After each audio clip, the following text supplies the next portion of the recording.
2.5 years later, you're reaching for something and saying my name in interviews, and that's the only time you've ever gotten any sort of relevancy, and whatever got any relevancy is off of my name. So I'm not going to give you a single ounce more of it. I said what I needed to say, and honestly, I didn't even finish watching the video. I watched half of it, and then I sent it to my lawyer, so it's getting handled because you don't have to like me, but one thing you're not going to do is lie on my name. True. That's absolutely ridiculous.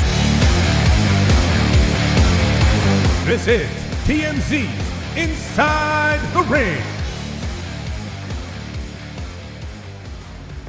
Hello, everyone, and welcome to TMZ's Inside the Ring. I'm Branson, Quirke. I'm Roger, Corral. And we're so excited today. This is our first in-studio guest, Roger. She's right here in front of us. We said it before you came in. You go by a few names. We don't want to say the wrong thing. I have like 3 names right now. I have my real name, which is Bree, and like only a select few people call me that, so it's like kind of weird. And then Cora Jade is from WWE, but all my WWE friends still call me that. But then I have people who call me Elayna because I'm back on the indies, and then they also used to know me as Elayna. So it's weird. I have 3 names. I answered all 3.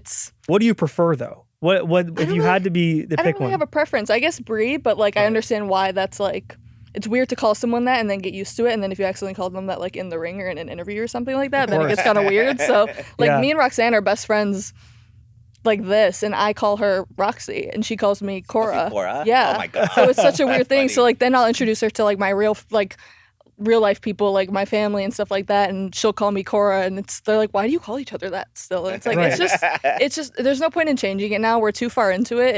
It is what it is. Well, plus like when you meet somebody and you call them something for so long, you're used to doing it in the ring, on TV, whatever it is, you get used to it. Exactly. And then it feels weird to change it. Like right. It's like when you call, like when I grew up, I called my mom Mommy, and then I changed it.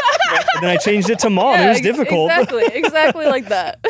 Maybe for Ray Ripley that applies. Yeah. What a transition. But no, welcome. We so happy you're here in the TMZ studio here in LA. We know you're an East Coast dweller. Yes. How do you? Why are you in LA right now? I just love LA. It's my favorite city in the world. I honestly almost moved here. I just love it. Like, I don't know. I just love everything about it. My best friend lives here. I'm staying with her for the week. Her name's Stella. We met forever ago, like I think like 2020 when I was doing AEW, and she was like the AEW makeup artist, and I was doing GCW. Wow. So we go way back. We've been friends forever. So I'm just staying with her for the week because I've been so stressed out. I'm in the process of buying a house right now. Really? Yes. Really? So yeah. I should be closing on it. Honestly, like right when I get back from LA, like next week. But I was just picking where I wanted to live because I only had to live in Orlando for WWE, and now that I'm not doing it, I honestly just don't want to be there. Like, I'm over it. I need something new. I just need to meet new people and experience new things, and I just kind of did it. And Wait, are you trying to buy a house here? No, not here. I was thinking about buying here. I bought a house in like South Florida, so it'll be like I just want to be by the beach and just have like new surroundings and stuff, and just kind of start over. And another reason why I'm taking a break, just kind of having that peace and stuff like that. So once this house buying process is over, and I'm actually living in it, I'll feel good. But I just love coming to LA, so I came and I shot with my OnlyFans managers because they're based in LA and Miami. So we did some beach content the other day, and I'm just, and you guys hit me up, and I ended up being here. So it was just perfect timing, and so Yeah, no, they told. I've assumed every interview we have is going to be 3 hours ahead now because of Florida. I swear, every person that we've had lives in Florida, which that's because everything is over. It's like kind of like the hub for most wrestlers is living in Florida. Because when you get signed to WWE, you move to Orlando to be in the Performance Center, and then I feel like when people even get released or stuff like that, they still have bought property in Orlando or like started their life in Orlando, so everyone kind of just ends up in Orlando. And I want to get out of Orlando. Yeah. Peace. But we have a Disneyland here too. Now, if you're interested. Yeah, but that's the thing. I was like, then I won't get sick of LA. Like, I'll come and visit and appreciate it. And then instead if I was living here, I'd probably be like, oh my God, the traffic. Blah, blah, blah. But I can appreciate it for what it is, like in my small doses. Yeah, no, I live in Orange County. I come over to LA. We have enough of LA. Seriously. What's like your go-to spot in LA? What have you been doing like out here? Anything you specifically love doing? We haven't really done anything specific. Me and Stella, we don't see each other very often because we're so far like apart so often, so we kind of just been hanging out, and I went out to dinner with my OnlyFans management, and I think we might be going to like some Taco Bell influencer party tonight. What? That's awesome. So, literally just random stuff. Like, I'm just trying to enjoy life, like outside of wrestling, and not not have a plan or like I'm just here for the ride. I'm here to have a good time. Yeah, we saw your interview a few months ago, just fresh off your release from WWE with TMZ Sports' own Mojo Matadi, and he asked you that. First question was, how do you like the freedom? Yeah. And so it sounds like you're enjoying that freedom. Yeah, I feel very free. I feel like it's weird now to wake up and not have like a pit of anxiety in your stomach. You're like, oh God, what do I have to do, or what am I waking up to today? And it is the business, and it is what it is. And some people are different, but it's just very weird to wake up and be like, oh, I don't have to do anything today. I can like go do something that makes me happy and not log on Twitter and read the opinions of millions of people. I can just go hang out with my dogs and and not deal with it. Well, because you started wrestling early, right? Like at 15. Yeah, I started training when I was 15, almost 16. Yeah. And then that's just been your life. Like, and I discovered wrestling when I was 8, and I'm very much a tunnel vision person. Yeah. So as soon as I saw that, there was no telling me anything else. I wasn't interested in anything else. I didn't care about like literally anything else. It was just WWE. Like, I wanted to watch. If WWE was on, everyone had to shut up. Like, that's great. That was my everything forever. So it is very strange to take a break from that because it has been my whole life. I don't really remember a lot of stuff before 8 years old. It's like pretty much my entire life. So to step out of that is very weird, but also I feel like needed because I have been doing it for so long. I haven't really taken a break besides, my knee, and that wasn't my own choice. It sucked, and I didn't want to be taking that break, so it was very hard on me. So to take it in my own hands now and realize that, hey, I need to step back. I'm not having fun with this right now. I don't feel the love that I once did for it for so many different reasons, but it took a lot for me, and it was very difficult for me to come to terms with that because I do love wrestling so much, and it has been my whole life, and it has been my whole dream, my whole life.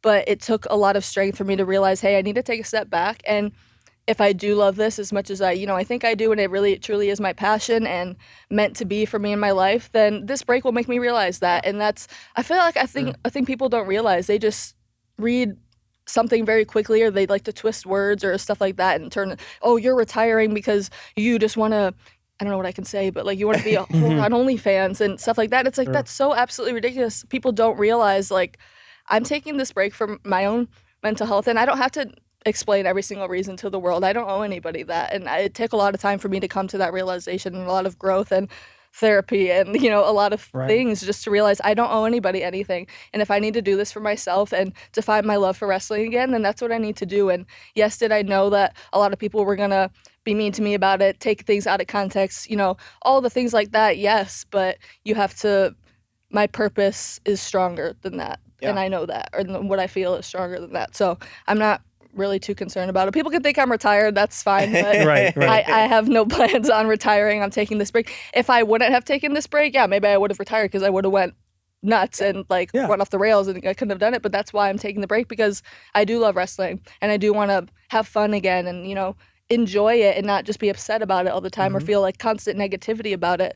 I want to love it again the way I did like as a kid. I want to feel that again. And so I feel like even now, like I already miss it, and I've only taken like a month off. So I'm sick in the head. Like, that's why she's back here with TMZ right now. Exactly. I was like, a wrestling interview? Call me. I'm there. Right. But, I'm sick in the head like all wrestlers. And I can never stay away from it.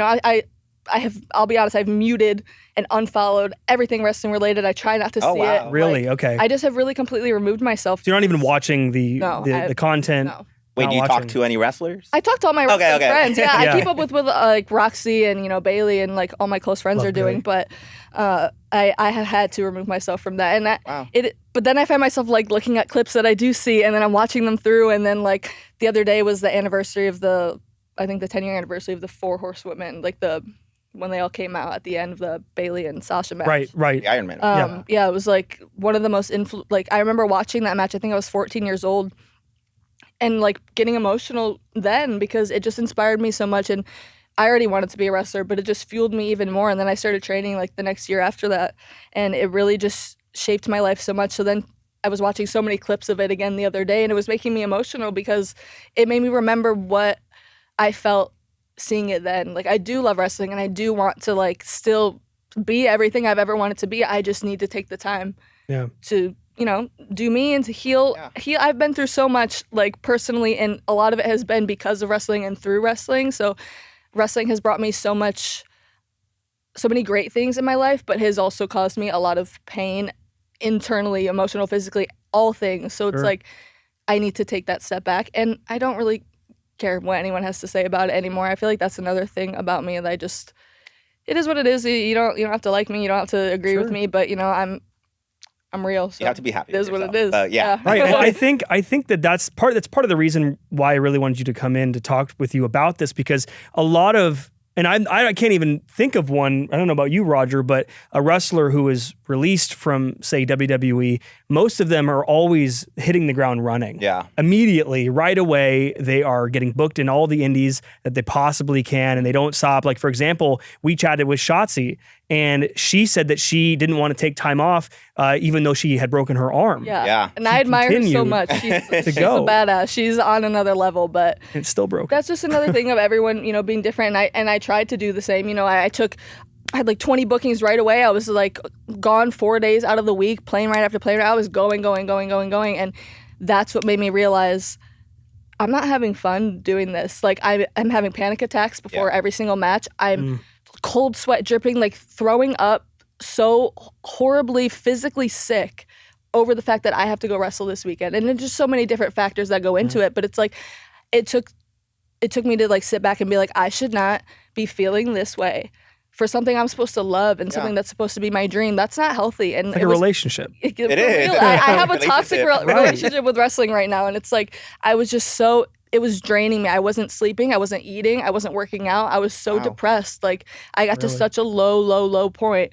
And it took like a few conversations with, some of my closest friends that like had told me, people I admire too, that were telling me, you don't owe anybody anything. If this is what you need to do, then that's what you need to do. Wrestling will always be there. And it's true. Like wrestling will always be there. Like I can take this time. I even in my post, I said, I'm just taking like the rest of the year and, seeing where I'm at. I never once said I was leaving wrestling. People twist your words. But, it just, I know what's best for me, and the people closest to me also support me and see that as well, and that's all that matters to me. If the people around me were telling me I'm a piece of shit and like I'm now we have issues. Making bad decisions and stuff like that, then of course I will take their advice. But I know that the people closest to me support me and understand, and that's all I care about. I don't care about the people on Twitter with no profile picture who say, and I saw a lot of those, and I just looked at many of them this morning. It's ridiculous. It's just absolutely ridiculous. And yes, I'm not going to sit here and say it doesn't get to me sometimes, because it does, and that's also another thing. Like that was also affecting me mentally. Like I don't remember who I said this to, but when it starts to feel like someone would rather see an announcement of you like killing yourself as opposed to like a match announcement, and that's harsh, but it really is real, and that's how it feels. And it's only after something does happen to somebody do people feel bad and start realizing, oh, words matter and what you say matters. So why do we wait until it's too late? Like mental health is real, and just because you see somebody on a screen doesn't mean that they're not a real person or don't feel like real things. And it's so just I'll never understand it, and I've gotten to the point where I don't care to understand it anymore, and I don't no longer try to. I just remove myself from it. Like, yeah, you have to. Yeah, if you have to. Expanding, like, what was it that was giving you anxiety? Was it the fans in general? Was it people? Like going back to your beginning time in WWE till the very end of that. Like, what was different? Yeah. Honestly, I'm just a very anxious person in general. Like me and Roxy would laugh about it all the time because she's completely fine before a match. Like I'm sure she does get nerves and stuff like that, but she's like she's chilling, and I'm like literally over the trash can, like throwing up, like sweating. Like I just get like that in general, so, like sometimes, but. So it would always be like a joke sometimes, and like it was like a haha, like that's just how Cora is. But it just started to get so bad towards the end. I couldn't tell you really what it is. It kind of was just a thing of like why do I feel like this? Like I'm supposed to love this thing, like. And it was so many different facts. Like I can't tell you one specific thing that it was. I'm sure it was just a bunch of different things in the back of my head subconsciously, and everything like that. It was just I just was no longer having fun. And did you feel pressure from like Triple H, any management at all? Was that a part of it? Like I know, correct me if I'm wrong, you worked under both Vince and Triple H. Yeah, Vince was there it was like Vince and John Laurinaitis, like my first year there. People power, right? Yeah. Yeah. Was there a difference in regards to you being there? Like, I don't feel like it really affected me specifically at all, the change.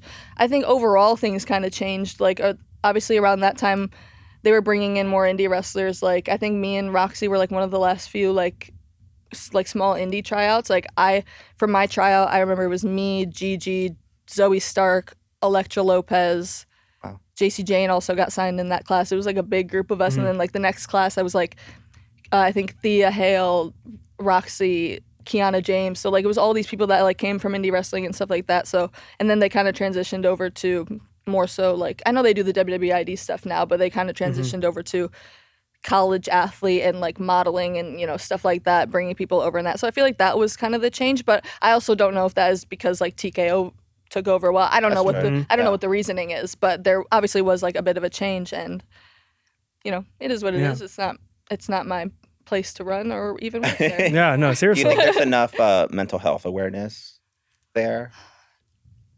Or resources. Or resources. I'll never say anything bad about WWE in terms of like they take care of the wrestlers. You know, they always have a free therapy if you ever need it, and it's anonymous. Like they'll never tell, like no one ever knows about it. It's through like a separate thing.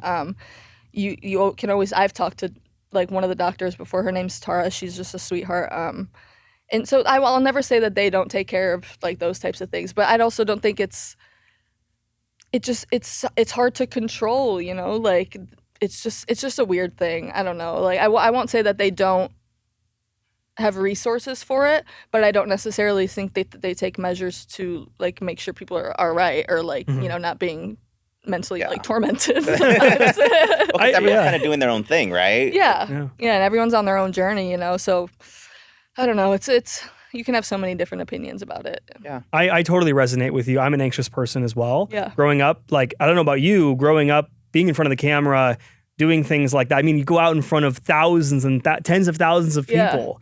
And I can imagine that just kind of going, you know, crushing you down inward a little bit. Yeah, but honestly, what was weird for me, like, I never really got stage fright. Like, talking in front of all those people or, like, wrestling in front of all those people never really bothered me. So that's another thing where it was weird. Like, I wasn't really nervous to go out there in front of all those people. It was more of like an internal thing. Like, I felt very like I wasn't good enough, and maybe or I was gonna fuck up, and like I was like so nervous, and maybe that was because of so many different opinions, whether it was fans online or, you know, bosses or positions that you see on the card or stuff like that. It's just a constant battle in your head. So, you know, some people handle it differently than others, but, you know, it got to a point for me where I was like, I need to take a step back for my career, for my mental health, for my life. Like, wrestling will always be there, but my life is more important than wrestling.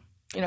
Have you received any negative thoughts from anyone involved in your past in WWE, any other promotion, in terms of you just completely taking time off? Because like I said, it's a rare thing to happen. Yeah. And a lot of wrestlers might look down upon that. Yeah. Have you ever seen anything like that? Honestly, I have tried to not read anything online since then. I kind of just like post and then go. Remove yourself. He really is taking a break, man. At least every now and then I'll look and I'll see something and then it'll piss me off and I'll respond to it, and I shouldn't. But honestly, no. All like the internals, unless people might have their opinions and they keep it to themselves, and that's okay. Everyone's entitled to their own opinion. But luckily, I got a lot of love and support. I was honestly overwhelmed with a lot of the love and support that I got from even people that I didn't even really like ever was friends with or spoke to. They reached out, and I just really appreciated that because they understand. Like, no one online is ever going to understand what a wrestler goes through or why they're thinking or doing certain things. So I try to take that with a grain of salt because you've never been in my position and you never will be in my position. So when people who I admire and who are also have gone through things or are going through things, or, you know, people that I respect their opinions and, you know, their own careers and their own journeys, when they're reaching out and giving support and, you know, telling me that I need to take care of me first and wrestling will always be there and stuff like that, that was also a really, really, really good feeling to have, because I was terrified to do that. I can't tell you how long I debated. For like 2 weeks I was debating. I was calling my mom every day being like, I can't do this. Like, she's like, Bree, you just need to do it. Like, it's not worth your life. Like, she saw how bad I was getting. Just, it was getting so bad. So finally, I had to do it, and I'm glad that I did, because I've gotten, you know, so much support from the people that matter. I don't really care what everyone else, and honestly, I haven't really seen it, and I don't really care to see it, what everyone else has to say. I get you. If the people important to me and the people I look up to and respect are supporting me and, understand where I'm coming from and saying, hey, I've been there, you know, like. And you're so young. You're 24. Yeah, I'm 24. So you've got plenty of time to come back. It's not like I'm in my mid-30s and How old is LA Knight? It's not like I'm in my mid-30s and the clock is ticking. Like, Jesus, I'm about to be 25. I think I'm okay, guys. Mid-30s. Hey, even you can still get into it. Hey. I'm 26. But I'm like, so Jesus. Maybe I'll get there. People are just insane. And then I've gotten to the point where I just have to laugh at it now. Like, now I'll just make jokes about it, and it's kind of, I like take it with a grain of salt, and it's funny to me now. I think it's really brave you did that. It's hard to like take a step back and be like, I just need to step away from it all. I commend you for that. I think it's really difficult, especially when you're in something that you really love. It's hard to just like look at it from the outside, but again, it ends up better long term. So again, I commend you a lot. Thank you so much. Well, we don't want to spend too much time on this, but we do want to address something that you did respond to not long ago. There were some, allegations made by a former wrestler, Alexis Lete, against you. You came on social media. She said that you had bullied her at some point, made all these allegations against you. You came out, you responded, you said this is the one and only time I'm going to speak about this. Yeah. We did want to give you at least the opportunity to bring this up, clear the air in person here and defend yourself. Yeah. Honestly, Leah, like you said, I said what I had to say. So if you want to read it, I'll go on my Twitter. I'm not going to get into it too much here because it's not worth it to me. Somebody like that, in my opinion, you're 2.5 years later, you're reaching for something and saying my name in interviews, and that's the only time you've ever gotten any sort of relevancy, and whatever getting relevancy is off of my name. So I'm not going to give you a single ounce more of it. I said what I needed to say, and honestly, I didn't even finish watching the video. I watched half of it, and then I sent it to my lawyer, so it's getting handled because you don't have to like me, but one thing you're not going to do is lie on my name. Sure. That's absolutely ridiculous, and I think that a lot of people don't like people who are very just blunt and don't take shit and call it how it is, and that's just the type of person I am. And I love wrestling so much that I can admit I get very protective of it sometimes. Like I came into wrestling and I grew up with the mindset. I remember coming into WWE or like being a kid and thinking I needed to know every single fact about wrestling, or like someone was going to quiz me if I ever got hired, and then if I didn't know the answer, I was going to get fired. Like, I loved wrestling so much, and I understand it's different now. I understand the landscape has changed, and not everyone is going to be a diehard wrestling fan just because they got the job. I understand that, and it has, yes, it used to really bother me, but it's not my hill to die on, and I understand that's just kind of the nature of how it is. But if you're blatantly disrespectful, I'm not going to respect you, and I'm not going to be mean to anybody, but I'm going to tell you I don't like you and I don't respect you. And if you think that that's bullying, then that's okay. But, it is how it is. And again, it goes back to the fact that I don't care what everyone else on Twitter has to say, because I know everybody that was there and saw it and also talked to me about it. And they all were also texting me about it after all that came out. Yeah. So, it's just like, I'm not going to keep giving it, it is what it is. The truth always prevails. And I know the type of person that I am and the values that I have. And I remember when I came into Black and Gold, I had locker room leaders like Raquel, Dakota Kai, Ember Moon, like these girls that I looked up to who cared about wrestling so much, and they were leaders, and they made sure that the unspoken rules, the respect of wrestling and, the things that you do in the locker room behind the scenes and stuff like that, they all made sure that that was done. And then when they kind of went up, no one else was really left. It was like me, Lash Legend, Indy, JC, and like Roxy were kind of like the girls who had been wrestling the longest, and I might be missing a few others, but like we're kind of like the ones that were. And I remember like me, JC, Roxy, and Indy, we're all so close, and we kind of had the same story. We were just indie fans who came from came into wrestling because we were fans of WWE, and we kind of had the same story, so we all just bonded, and we all kind of had the same story, and we would say like, we don't want this place to fall apart. Like, we want to continue the respect and the wrestling etiquette and the wrestling love and respect, all that type of stuff that the people before us did, and it just felt like that was slowly getting lost, and it broke my heart, honestly. Like, all of us would talk about it all the time, and it was never from a place of like, you're doing things wrong. It was like we just wanted to keep the love of wrestling. And I saw something of The Undertaker the other day, which is someone I've been a fan of forever and have so much respect and admiration for. Me too. And have been around. And I saw him say something. I don't quote me. I don't want to butcher exactly what he said, but something along the lines of, he goes backstage at NXT, and everyone is sitting around making TikToks and doing stuff on their phone instead of watching and learning from the matches. Yeah, and I'm like, this is what I've been saying for 3 years. Yeah. And I'm like, it's only, after he says it, are people like, yeah, he's right? And I'm like, yeah, because it's The Undertaker. Of course he's right. But I also think that. Yeah, and The Undertaker gets criticized sometimes too for saying that. Exactly. And it's like, it's just, when I saw him say that, I just felt so validated because I was like, thank you. Like, somebody else sees what I and like my friends and everyone we're just seeing, and like, it just broke our heart because we're all wrestling fans. You know, it got to the point where it's not my hill to die on anymore. It's not my thing to care about anymore. It's just not my place anymore. And it just got, I throw my hands up. It is what it is. Well, if you must know, I mean, everybody's with you. The majority of the WWE universe, everybody is on your side here. Okay, cool. At least I trust am. me. Yes. Because I genuinely don't read anything anymore because I can't. And that took a lot for me to get there because I used to be somebody who would vanity search myself after every single segment I've ever had. Yeah, and I can play into that anxiety. It can play in that voice even in your head. Even if you think it's not, subconsciously it is. So I'll post, I'll like see what my friends post or what my friends say, and I don't look at anything else. The fact that you tried to help her, did that bother you more? Oh, 100%. Yeah, but you know, not everyone wants help if you don't love and care for the sport that you're in, and that's okay. Well, plus we see this time and time again, people who have nothing else to talk about, they come out and then they find a name that they can find traction on. Exactly. And this is not just a unique situation. Exactly. It happens all the time. Here at TMZ, we see it all the time. Exactly. And it just pointed to another thing. It's like, I'm taking a break right now and it just came. I remember I know, you can't even take a break. Yeah. I was like, the reason I even saw it was because I saw that Roxy had just done an interview and I wanted to watch it. So I looked up Roxanne Perez and then that was the first clip. What popped up. It was in like a different language, so I couldn't read what it said, but it said like something and it said Cora Jade, Roxanne Perez, and I clicked the clip and it was that clip. And I didn't even finish watching it. I closed the clip, sent it to my lawyer, and you know, it is what it is because you let him handle it. You can't lie publicly on people's names when things aren't true. So the truth prevails. And I tweeted or I posted, I'm rich with a great lawyer. Remember that. So remember that. Right.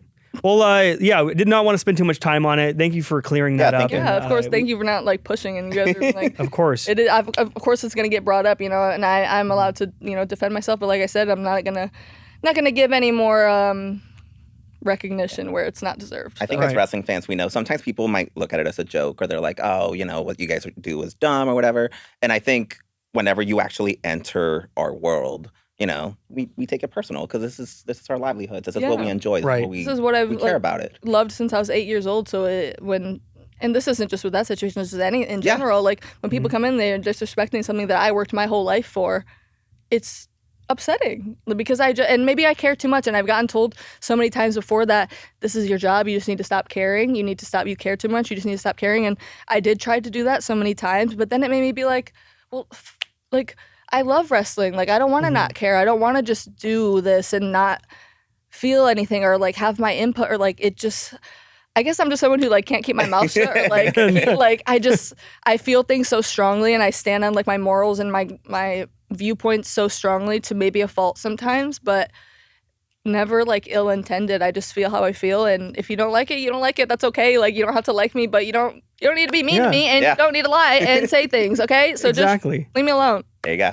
Taking a break. No, exactly. Speaking of your break, so you're out here in LA. You did a OnlyFans photo shoot, you said. Yes. How's that going, by the way? How long have you been doing OnlyFans so far? I started it like the week after I got released, so I think it was like, or no, not the week, because we have like that 30-day period where you can't do that. So I think it was like June 5th or something like that. It's like a month after I got released. Something you've been contemplating for a while before your release? Yeah, just because like, I don't know, I'm someone who's just very open-minded and not judgmental, and I think anyone should be able to do what they want with their body. If what you're doing is not affecting me, who I love, or my job, or around anything around me, what do I care what you're doing? Like, you know, like, what do you care what I'm doing with my body?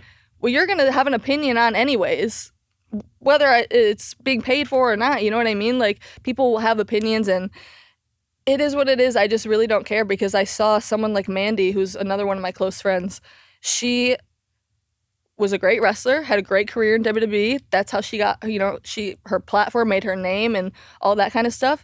And then she, you know, got released and has become such a successful, smart businesswoman. Like, I genuinely go to her for everything. We joke that she's like my OnlyFans mom because I literally go to her. She's such a close friend to me, but also like such a good like mentor to me because she is so smart. I feel like a lot of people like don't realize that about her or don't give her that credit. She is so smart.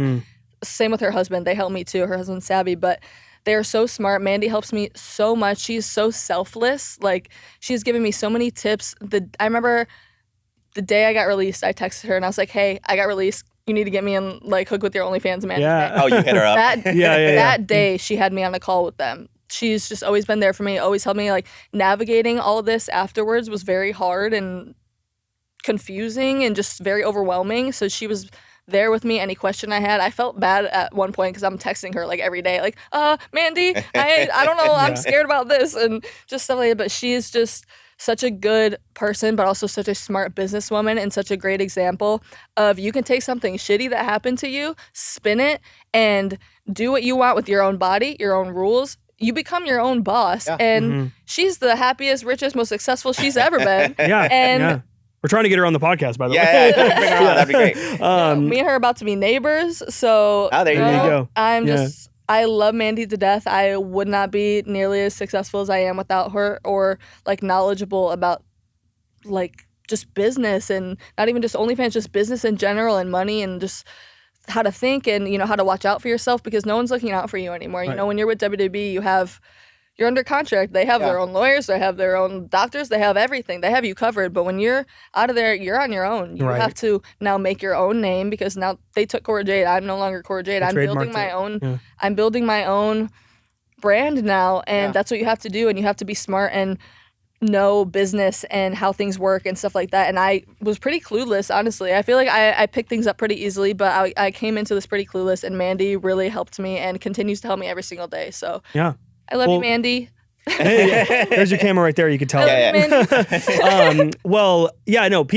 People make a lot of assumptions about OnlyFans, and I think it's important to note that OnlyFans is not like a generalization of what people usually think it is. Yeah. Like, for example, it is a business. You said yourself, you have an OnlyFans manager. Yeah. There's a lot of business. There is a ton of business to it and how you go about it. Like, for example, we had Matt Riddle on. We did. He has an OnlyFans account now, and he told us that mainly what he does is he just puts on a Speedo and does his workouts and people love it. Yeah, people love that's the thing. Like everyone can do their own things up to their own preference and comfortability. You know, some people are showing everything and it's a lot to see. And then some people like just are doing like bikini and lingerie. And I think either one is fine. If you want to do crazy shit, that's your body, your choice, and you're making money, hell yeah, good for you. Yeah. If you want to just do lingerie and keep it kind of simple, but you're making money and, you know, you feel good about yourself and stuff like that, hell yeah, go ahead. That's just how I feel. Like, it's your body. You should be able to do what you want as long as you are not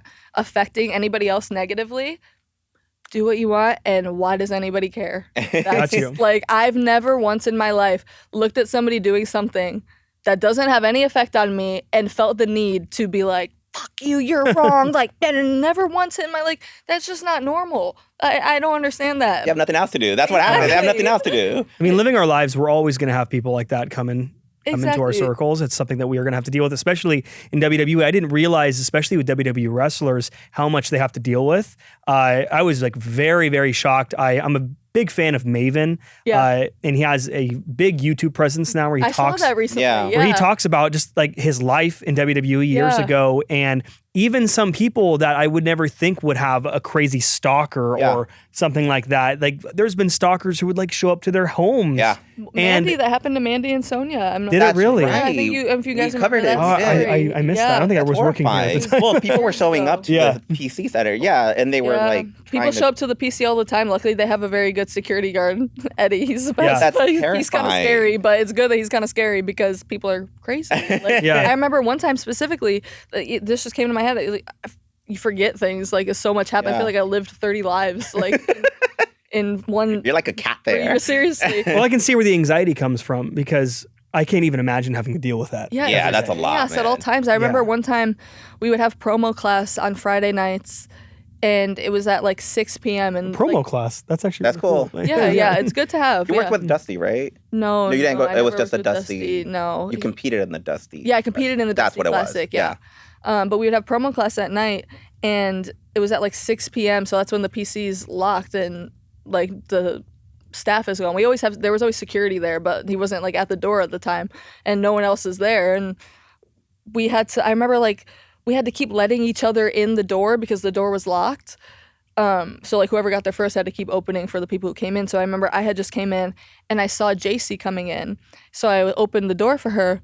And as she's walking in, I see someone, I have really bad eyesight. I see like a tall man walking like pretty close behind her, but he didn't look familiar at all. And I was like, there's always like random people there sometimes. I don't know, someone could be fixing something. But I was like, wait, but like it's after hours. Like this is weird. And all this is happening in my head like while I'm letting her walk in the door. And as I open the door for her, he speeds up and starts to run. Whoa. Oh, wow. She comes in, I side sweep her in, and we pull the door shut. And luckily, it's one of the doors that when you pull it shut, it automatically locks. That's why we had to keep letting each other in. So as soon as I shut it, he grabbed it to open it. So it was like simultaneously as I shut it, he pulled it to open it, but it locked just in that second. How? Wow. And we're like, what the fuck? And I don't even really remember what happened after that because we were scared. And then we went into the like the promo room, but you could see, they can't see in, but you can see out. So we see this guy just standing there and he's like banging on the door. And so finally, I think the security or someone came and he was looking for Shawn Michaels. And then Why? Matt Bloom, the head coach, he ends up, Lord Tenzai, big scary guy. He comes over to the door and is talking to the guy like through the crack and telling him to leave. And the guy was essentially begging for a tryout. And I'm like, crazy. It wasn't Tommy Invincible. But I'm like, like, he was very clearly like something was off, like scarily. So I'm like, I don't know what would have happened if he would have got in with me and JC because it was just me and JC in that little small room and he had just gotten just in time. It was like I was like my heart was like this. I was like, me and her were both, what would we have done if he would have got in? That was scary. Like I don't know what his intentions are. Like for sure. People are nuts. Like TMZ, we cover this all the time. Like for example, just recently Jennifer Aniston. Jennifer Aniston had a stalker quite literally drive his car into her gate. Oh, I saw that. Yeah, right through her gate. And originally they thought he got into a car accident, and then they did a little more of a deep dive. Like, no, it was you find that these people are just there. I don't know what's going on with them, but especially living here, you get used to it. It's probably not good that we get used to it, but you see it a lot. Yeah, it's you do. Yeah, like you're super famous from Inside the Ring, and people are always coming to your house. It's crazy, but like it seems like sometimes it's like scary movie stuff, like the stuff that even happened with Mandy and Sonia. Like, that feels like close to me now because I'm so close with Mandy and Sonia too. So like it scares me even more now because that could happen to anybody. So I take a lot of security measures. Yeah, it's really real. Sonia, she just had a incident where a fan was hugging her at an event, right? Yeah, this happens a lot. Do you face stuff like that with fans? Fans like approaching you? Luckily with WWE, there was always like a security or someone that would be there to like prevent any of that happening. So it never really happened there. It wasn't until I got back on the indies after WWE that, again, you're only looking out for yourself. You don't really have help. Yeah. Like you're handling your own money, your own lines. You're handling everything yourself. So when you go to these shows and then it's a giant line of people and no one's helping really, no one's paying attention to what these men are saying to me, what they're trying to do. Like I had a lot of like very creepy interactions that also made me, there were so many different little things that added up to me taking a break. It was just so many little things that became a big thing, but that was just another little thing. It was like, I just felt so disgusted and like, I don't know what the word is, like, I just felt gross that the people, like the things that people would say and like how they would try to touch me, and it just felt so like degrading and invasive, and it just got to a point where I was like, I'm not having fun wrestling. I'm not having, like, you people are mean to me online. You're creepy to me in person. Like, what's the upside here, right? Exactly. What's I was the like, benefit? The cons outweigh the pros. I am out of here. I need a break. Yeah. My mom always says that distance makes the heart grow fonder. She's gonna love that. She's gonna love that I brought that up. Okay, I'm sorry, I had to say that. But no, distancing yourself from something. It really is. It's good. It's good for you. Like for me, like I grew up loving film and TV. Yeah. I got out here to LA, started working in it, and then I kind of started. I totally understand what you're saying. Yeah. I kind of started to feel that a little bit. Like is this like it kind of ruined the magic for me a little bit. Yeah, once you see how the sausage is made, it's not. Once you see how it's all made, yeah. And like, you had a funny segment during WWE World around WrestleMania this year, where I think you approached the fan and then you gave them a deodorant. Oh yeah, that's right. I remember that. Yeah. Does that happen a lot? Yeah. It does? Yeah, I love my fans who are like nice to me and supportive to me, so I'm not gonna be mean to anybody. But well, you were supportive to them. Yes, you're helping them. Yeah, exactly. But it is a general consensus that a lot of times at wrestling shows the stench is unbearable. Roger. There you go. No, I try.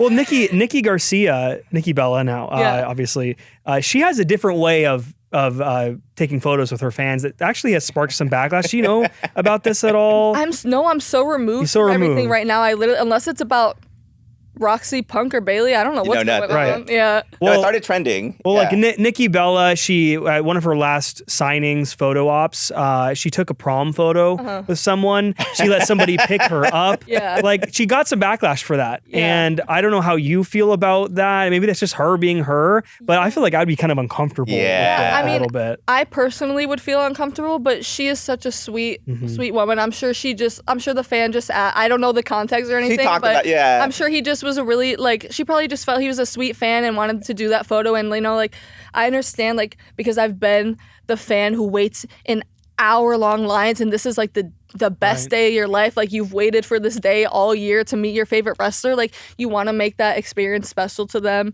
and memorable. So maybe that's how she was trying to think of it, but obviously people take advantage of everyone's kindness, and you know, it's always one bad egg that spoils everybody else. Yeah, so exactly. You know, I'm sure she was just trying to give the benefit of the doubt, but I feel like I've just experienced enough creepiness in my life to not, like, sometimes, like, I'll let someone, like, put their arm around me if I'm like this away, but like I've had a lot lot of very, like, if they put deodorant on. Yeah, I've had a lot of very Axe. bad experiences where they're like creepy, and then they try to like lower and touch the ass and stuff, and it just, I try to keep.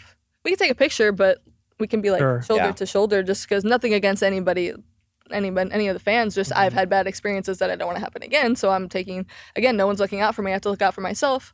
So there's no more touching. Well, I'm not dogging on wrestling fans, but unfortunately, there is a side of the wrestling universe where there is that presence of that population of type of people that will push that line with you, that I've seen time and time again. It's just all disrespectful all around. Yeah, but I feel like it's like human decency. Like, you shouldn't do that to anybody. Right. Like, you don't. Yeah, even outside of wrestling. Like, what I'm just saying that I noticed it more specifically in WWE. For some reason, I'm saying I feel like people think it's like okay in the wrestling. It's a very, like, I feel like fans feel very parasocial with the wrestlers. They feel like they like know them, or like, I don't know, more than they actually do, or like they're owed something sometimes. And again, that's not to say all the time. There's great fans who are, you know, so supportive and have never been disrespectful, and just genuinely, fans who genuinely just love wrestling and support wrestling. And I'm so thankful for those people, because they're obviously what make wrestling what it is, and are the reason I have the platform I do today. But again, a few bad eggs. There's a line. Spoil the whole carton. I just made that up. I don't know if that's true. I think it's something around there. I'm watching Love Island, and really? Maya makes a lot of crazy analogies. So I just randomly started like doing that on accident. There you go. Yeah. No. We just had Bella in here from Love Island. Yeah. Oh yeah. I just watched the reunion the other day. That was the first time I ever watched it. I'm not a big like TV person. Again, because I've always only watched wrestling. You were on TV. You were busy. Yes, I just never watched anything other. Even when I was wrestling, I was watching either AEW, TNA, more WWE. I was just always watching wrestling. That's crazy. So imagine I did go crazy. So first time I was like watching a show like live, like every night I was ready, because they have an episode every night when it's on. So every night I was on Love Island for like 2 months, and then it ended, and I was like, what the hell? What do I do now? Yeah, right. I wanted to ask you, like, you've been pretty open with your relationships, you know, with people that you've dated in NXT. Did that ever affect you, both with fans or even creatively? I feel like everyone I've ever dated in the business has been very respectful and professional enough to keep it professional, and I've never had an issue having to work or be around anybody that I've dated.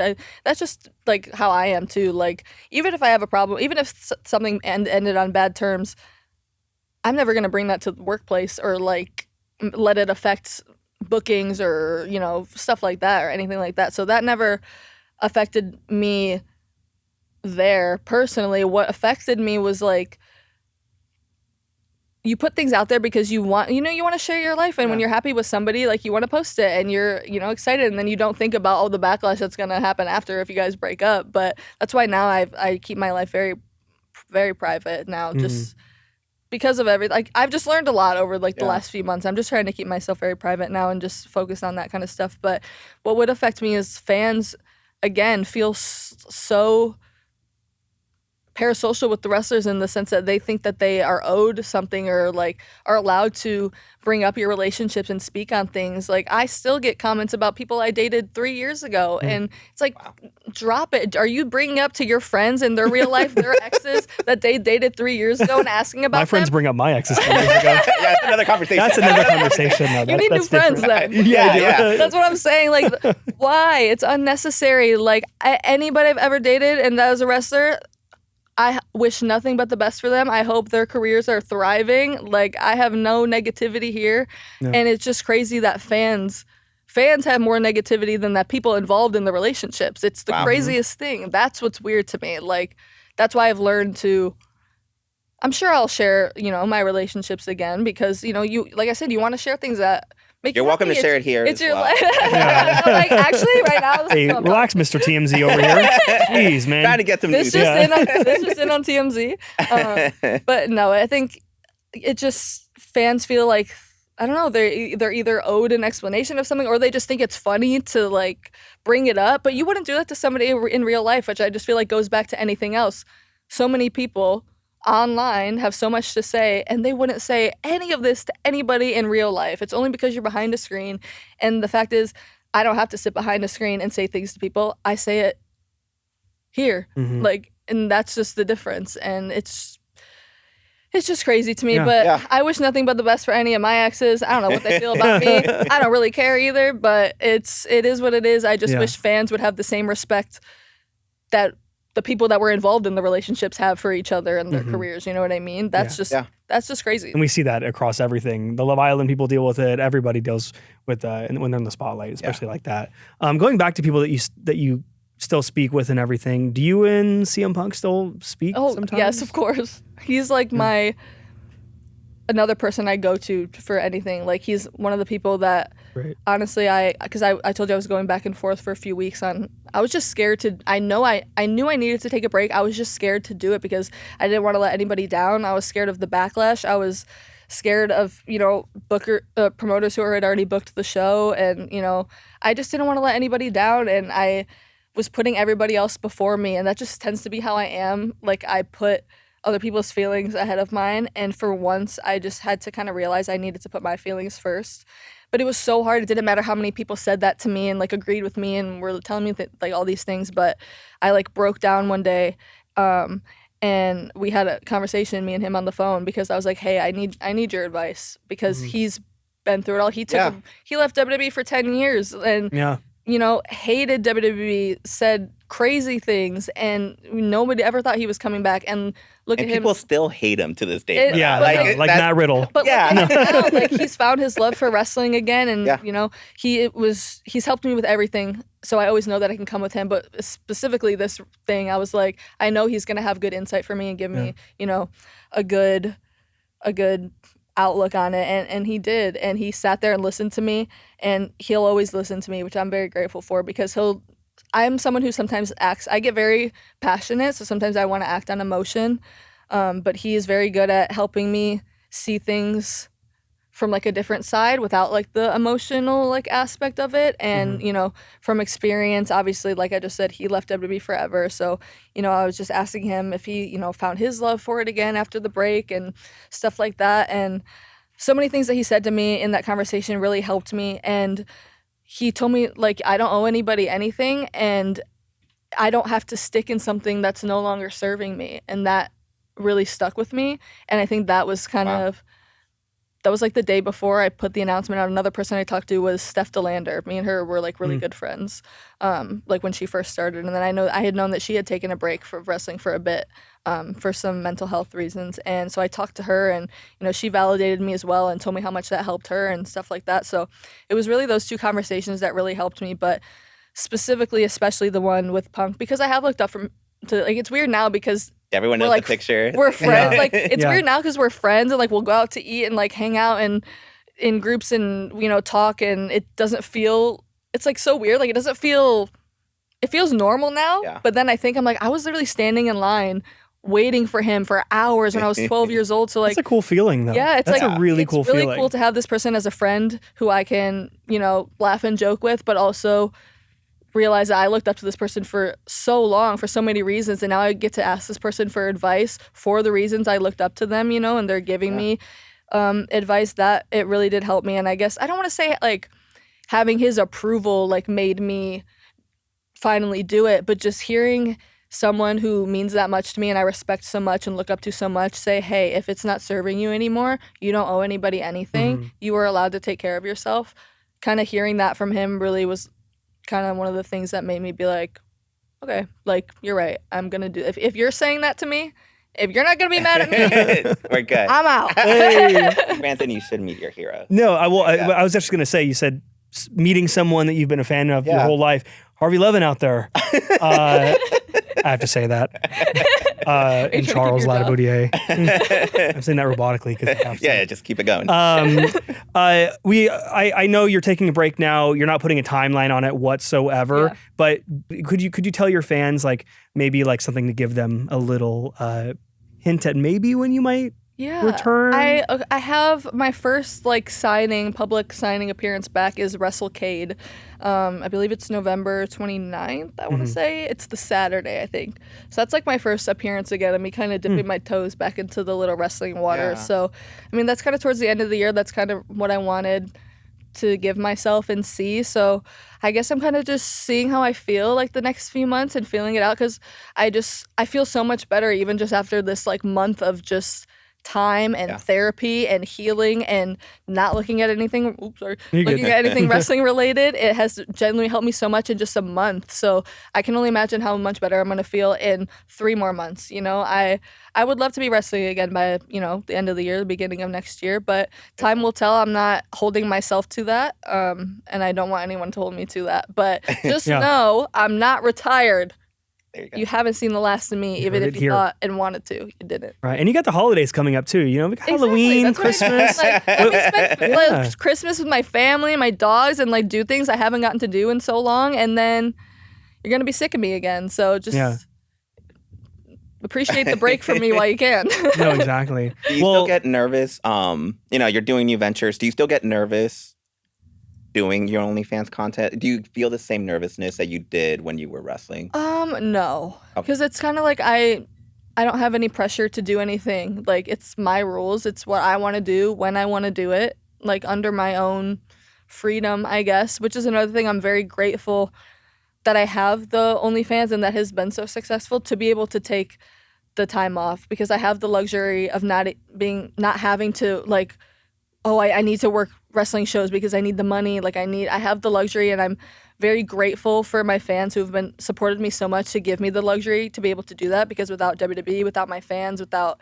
the people who support me, I wouldn't be able to do that. I would have to, get back on the horse and keep going and keep going and going. But I have the luxury to be able to take the break and not have to worry about that and, continue to make my OnlyFans content. And I'm very grateful and appreciative of that because I know that's not always the case for a lot of people. So I'm very, very grateful. And, I'm just trying to look at everything from a positive light now. I think a lot of times, especially when I was just going through a lot, I was looking at everything so negatively because everything felt so negative. And it was.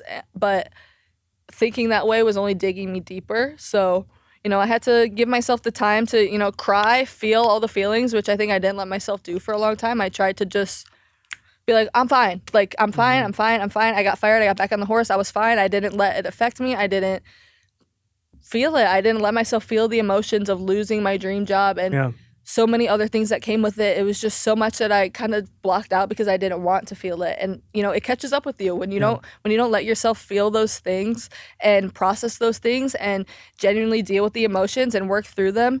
It eats you alive, which is what was happening to me. So I had to take this time to just cry and feel it and, go to therapy, journal. I started doing so many things that I didn't do for myself before, that I thought were stupid or that I thought weren't going to make a difference. But now I do those things because I have time, and I have removed myself from wrestling purposefully, and it has done wonders for me in a month. So I can't imagine, like I said, what it's going to be like in a few months. I am getting my mind right. I'm trying to get my body right, and I want to come back the best version of me possible, and the best version of me that I've been since I've been a wrestler. And I think that's very possible, and that is the goal. So for everyone who thinks I'm retired, you haven't seen nothing yet.